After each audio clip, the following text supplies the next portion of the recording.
Bu bölümde kaynak materyalimizdeki 1914 İstanbul'una, o büyük fırtınanın hemen öncesindeki son sakin günlere dönüyoruz. Bir yanda elektrikli tramvayların çan sesleri, Pera'da batılılaşan bir hayat, diğer yanda ise, diğer yanda 600 yıllık bir imparatorluğun kaderini belirleyecek olan Babali'deki fısıltılar. Bugün masaya yatıracağımız soru tam da bu ikilemin kalbinde yatıyor. Osmanlı İmparatorluğu'nun 1. Dünya Savaşı'na girişi, Balkan Savaşları'nda yorgun düşmüş bir devletin kendini olayların akışına kaptırdığı kaçınılmaz bir sürükleniş miydi? Yoksa İttihat ve Terakki yönetiminin imparatorluğun geleceğini kurtarmak, hatta belki de kaybettiği gücü geri kazanmak adına attığı bilinçli ve stratejik bir adım mıydı? Ben ortada bir sürüklenişten çok her adımı hesaplanmış, cüretkar bir siyasi tercih olduğunu düşünüyorum. Bense o cüretin altında yatan çaresizliği, o stratejinin aslında seçeneklerin tükenmesinden doğan bir zorunluluk olduğunu savunacağım. Bana göre imparatorluk, fırtınanın ortasına kendi isteğiyle değil, yani dalgaların zoruyla itilmişti. O dönemin İstanbul'una baktığımızda, kaynak metnin de çizdiği gibi, yüzeyde bir sükunet var. Ancak bu sükunetin aldatıcı olduğunu düşünüyorum. Bu, fırtına öncesi sessizlik. Elektrikli tramvaylar çalışıyor, silahtarağda bacalar tütüyor. Ama bu modernleşme vitrininin arkasında imparatorluğun geleceği üzerine büyük bir oyun oynanıyordu. Yani İttihat ve Terakki liderliği, özellikle de Enver Paşa gibi hırslı ve cüretkar figürler, Avrupa'da patlak veren bu savaşı bir tehdit olarak görmenin ötesinde büyük bir fırsat olarak okuyorlardı. Bu, Balkan Harbi'nde kaybedilen Ege adalarını, Batı Trakya'yı geri almak, Kafkaslar'da yeni bir ufuk açmak için bir şanstı. Halk, Saraybosna'daki suikast haberini gazetelerden okuyup Balkanlarda yaşanan sıradan bir karışıklık olarak görürken, Babali'deki odalarda çoktan Berlin'le gizli ittifak görüşmeleri başlamıştı. Bu, olayların peşinden gitmek değil, olayların önüne geçme, onlara yön verme çabasının en net kanıtıdır. Yön verme çabası tanımına itirazım var. Bence bu, batmakta olan bir gemide kaptanın umutsuzca bir rotaya tutunma çabasıydı. İmparatorluğun halini unutmamalıyız. Metnin deyişiyle yorgun ve yaralı bir devletten bahsediyoruz. Balkan savaşları sadece toprak kaybı değil, aynı zamanda büyük bir moral çöküntüsü, ekonomik bir yıkım ve orduya dair ciddi bir güvensizlik demekti. Avrupa'da bize hasta adam diyorlardı ve bu sadece bir yakıştırma değil, acı bir gerçekti. O dönemde sokaktaki insanın da, aydının da aklındaki temel soru, devletin akıbeti ne olacak sorusuydu. Bu soru bir özgüvenin değil, geleceğe dair derin bir endişenin, bir bekleyişin ifadesidir. Savaş patlak verdiğinde, etkilerin anında ekonomide hissedilmesi de bu zafiyeti gösteriyor. Limanlarda ticaret duruyor, un, şeker fiyatları tavan yapıyor. Tarafsız kalmanın bile bir maliyeti vardı ve imparatorluğun bu maliyeti uzun süre kaldıracak gücü yoktu. Dolayısıyla ben bu kararları hür iradeyle verilmiş stratejik tercihler olarak değil, duvarın dibine sıkışmış bir yönetimin son hamleleri olarak görüyorum. İşte tam da bu noktada ayrışıyoruz. Olayları okuma biçimimiz farklı. Kaynak metin, yönetimin yaklaşan Dünya Savaşı'nın ayak seslerini duyduğunu çok net bir şekilde belirtiyor. Bu ifade kaderine razı olmuş, pasif bir bekleyişi değil, aksine durumu analiz edip geleceğe yönelik proaktif bir hazırlığı anlatır. Ayak seslerini duyup kenara çekilmek yerine Almanya gibi yükselen bir güçle gizli bir ittifak için masaya oturmak, olayların kurbanı değil, aktörü olma arzusudur. Hatta daha da ileri gideyim, İngiltere ve Fransa'yla da ittifak arayışları oldu. Ama reddedildik. Bu neyi gösterir?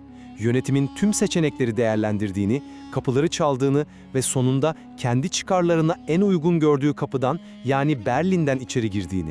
Bu bir kadercilik değil, pragmatizmdir. Pragmatizm mi yoksa alternatifsizlik mi? İngiltere ve Fransa'nın bizi reddetmesi aslında bizim pazarlık gücümüzün ne kadar zayıf olduğunu göstermiyor mu? Onların gözünde Osmanlı kurtarılacak bir müttefik değil, savaş sonrası paylaşılacak bir mirastı. Bunu Babali de diliyordu. Dolayısıyla Berlin ile yapılan görüşmeler bir macera arayışından çok, kaçınılmaz fırtınada batmamak için tutunacak bir dal, sığınacak bir liman arama çabası olarak okunmalı. Yönetimin çok fazla seçeneği yoktu. Ya itilaf devletlerinin insafına terk edileceklerdi ki o devletlerin imparatorluğu paylaşma planları zaten sır değildi, ya da Almanya ile bir kader birliği yapacaklardı. Siz buna tercih diyorsunuz, ben ise zorunluluk diyorum. Almanya bize bir kurtuluş vaat etmiyordu. Sadece diğerlerinin yapacağı gibi hemen parçalamayacağını söylüyordu. Bu en kötü seçenekler arasında daha az kötü olanı seçmektir. Peki bu zorunluluk ve zafiyet argümanı Goben ve Breslav hadisesini nasıl açıklıyor? Bu olaylar zinciri sizin bahsettiğiniz zayıf ve seçenekleri olmayan bir devletin yapacağı bir şey değil. Aksine son derece kurnazca ve soğukkanlılıkla yönetilmiş bir süreç.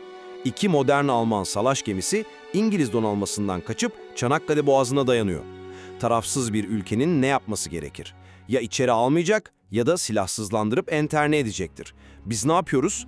Onlara sığınma hakkı tanıyoruz. Sonra bu gemileri kağıt üzerinde satın aldığımızı ilan edip Osmanlı bayrağı çekiyoruz. Yavuz ve Midilli gibi görkemli isimler veriyoruz. Ama en önemlisi Alman amirali Wilhelm Souchon'u ve mürettebatını gemide tutuyoruz.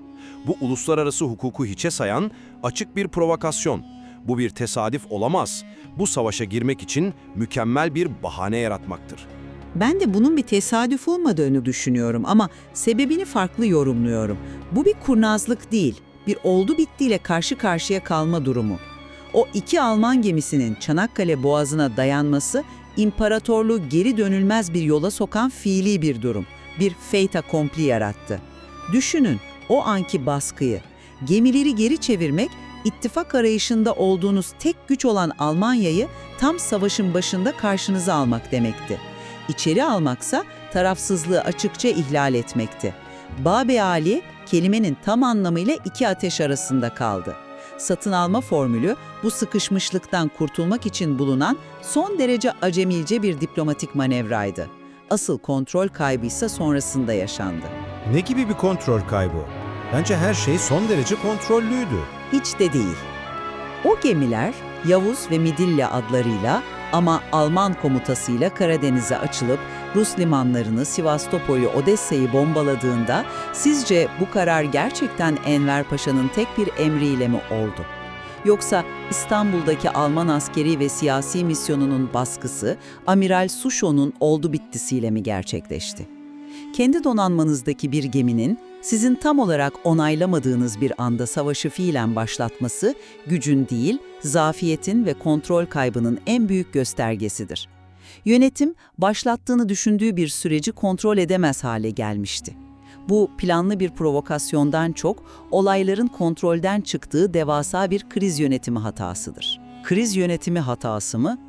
O zaman bu hatadan hemen sonra atılan adımları nasıl açıklayacağız? Eğer bu bir sürprizse, bir oldu bittiyse, hükümetin paniklemesi, sorumluları araması gerekmez miydi? Ama tam tersi oluyor. Bu olaydan hemen sonra Ağustos ayında ilan edilen genel seferberlik fiiliyata dökülüyor. Ve en önemlisi, Padişah 5. Mehmet Reşat, Fatih Camii'nin avlusunda 10 binlerin önünde Cihad-ı Ekber ilan ediyor. Beyazıt Meydanı'nda toplanan kalabalıklar tekbirler getirerek bu kararı destekliyor. Bu bir panik hali değil.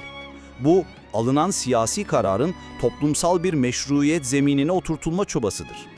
Bu, halkı bu son büyük maceraya ikna etme ve mobilize etme stratejisinin ta kendisidir. Eğer bu bir sürükleniş olsaydı, bu kadar organize ve sembolik adımlarla halkın onayı ve desteği aranmazdı.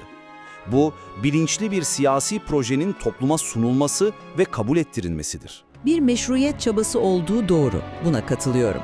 Ama bu çabanın ne kadar başarılı olduğu ve halkın gerçekte ne hissettiği çok daha önemli. Kaynak metin, madalyonun diğer yüzünü de bize çok çarpıcı bir şekilde gösteriyor. Evet, Beyazıt'ta bir kalabalık var ama aynı metin Sirkeci Garı'ndan davul zurna eşliğinde askere uğurlanan gençlerin yüzündeki ifadeyi de betimliyor. Bilinmeze gidişin endişesi. Kenar mahallelerdeki ahşap evlerde oğullarını, eşlerini korkuyla bekleyen analardan, kadınlardan bahsediyor. Bunlar halkın bu kararı coşkuyla karşılamadığını, aksine bir zorunluluk ve derin bir endişe haliyle kabullendiğini ortaya koyuyor. Üstelik savaşın getirdiği ekonomik sıkıntılar anında kendini gösteriyor. Fırınların önündeki kuyruklar uzuyor, gaz yağı karneye bağlanıyor ve farklı cemaatler Rumlar, Ermeniler ile Müslüman komşuları arasına şüphe tohumları ekiliyor. Bu tablo, kararın halk için bir tercih değil, yukarıdan dayatılan ve sonuçlarına katlanmak zorunda kılınan bir trajedi olduğunu kanıtlar nitelikte. Beyazıt'taki o kalabalık, resmin sadece propaganda için kullanılan parçasıdır.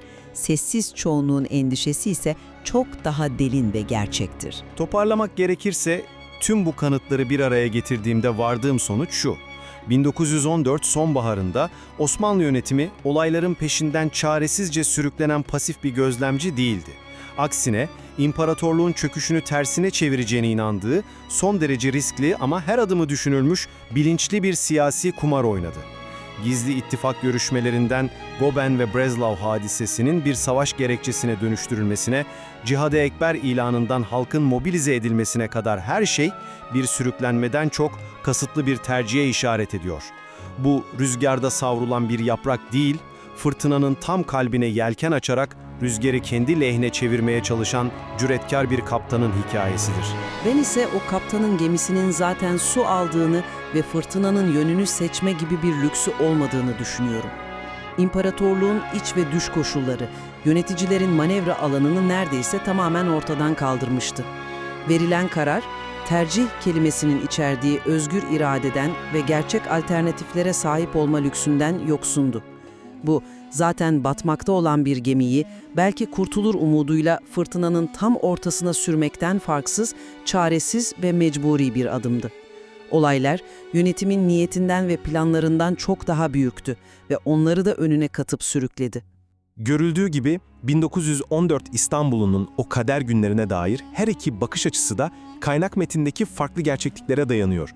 Bir yanda tarihin akışını değiştirmeye çalışan siyasi bir iradenin, bilinçli eylemlerin izleri var. Diğer yanda ise o iradeyi boğan tarihsel koşulların, birikmiş zafiyetlerin ve sınırlı seçeneklerin ezici ağırlığı duruyor. Bu karmaşık tabloyu anlamak için siyasi aktörlerin cüretini de, onları çevreleyen çaresizliği de aynı anda görmek gerekiyor. Karar her zaman olduğu gibi dinleyicinindir.